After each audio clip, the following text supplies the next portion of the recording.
Hoje, a gente vai desvendar de uma vez por todas um dos termos mais famosos e talvez um dos mais confusos do mundo financeiro aqui no Brasil, o tal do CDI. Bora entender isso direito? Com certeza, muita gente já bateu o olho numa oferta de investimento prometendo 110% do CDI e ficou com aquela pulga atrás da orelha, né?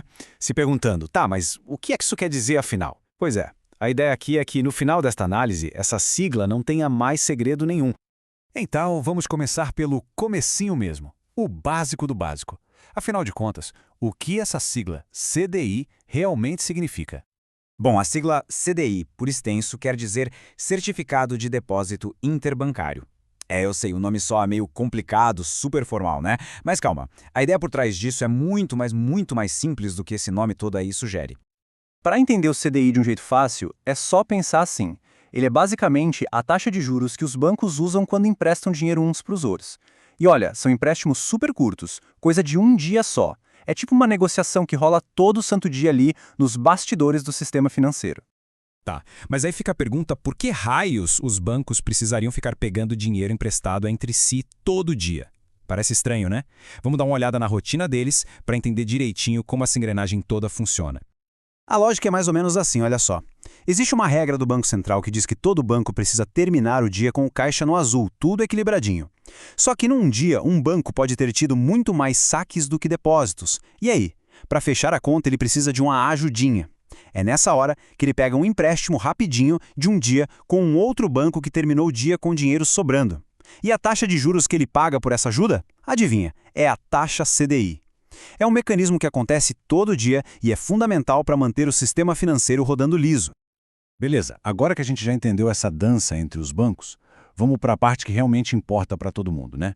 Como é que essa taxa que os bancos usam entre eles acaba afetando o nosso dinheiro? Qual é a conexão do CDI com os investimentos que a gente vê por aí? Pensa no CDI como se fosse um grande termômetro, sabe? Ele serve de referência para o rendimento de um monte de produtos de renda fixa.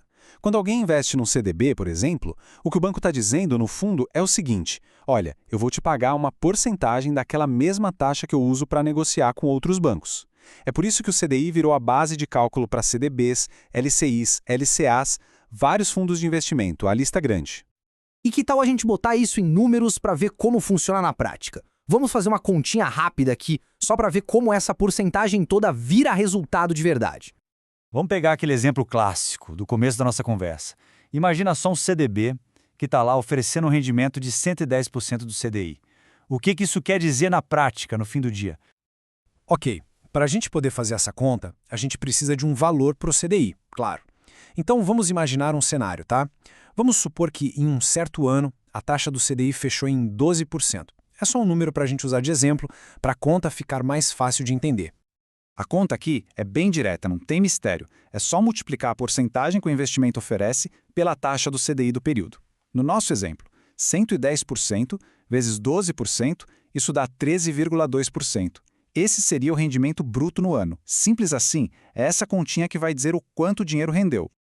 E para fechar esse quebra-cabeça, falta uma peça importante. A gente precisa falar de outra taxa super famosa, a Selic.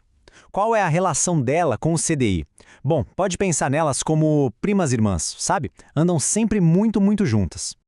A grande diferença entre as duas é a seguinte: a Selic é a taxa de juros oficial, a básica da nossa economia, aquela que o Banco Central define. Já o CDI, como a gente viu, é uma taxa do mercado, dos empréstimos entre os próprios bancos. Então são coisas diferentes, mas que têm uma conexão fortíssima. E essa conexão é o seguinte: as duas andam praticamente de mãos dadas. A taxa CDI sempre segue a Selic bem de pertinho, geralmente um pouquinho só abaixo dela. Então a lógica é simples. Quando o Copom, lá do Banco Central, anuncia que a Selic subiu, pode apostar que o CDI vai subir junto. E se a Selic cai, o CDI cai também. É por isso que toda a notícia sobre a Selic mexe tanto com quem tem investimentos atrelados ao CDI. Então, resumindo a história toda, o ponto principal é esse. Entender o que é o CDI de verdade é o que abre a porta para a gente poder comparar melhor os investimentos, para sacar as ofertas do mercado e, no fim das contas, tomar decisões com o nosso dinheiro de forma muito mais inteligente e consciente. Da próxima vez que aparecer na tela um 110% do CDI, essa sigla não vai ser mais um bicho de 7 cabeças. Pelo contrário, vai ser uma informação clara, uma oportunidade. E a pergunta que fica no ar é: Com esse conhecimento em mãos, como é que a forma de olhar para os investimentos muda a partir de agora?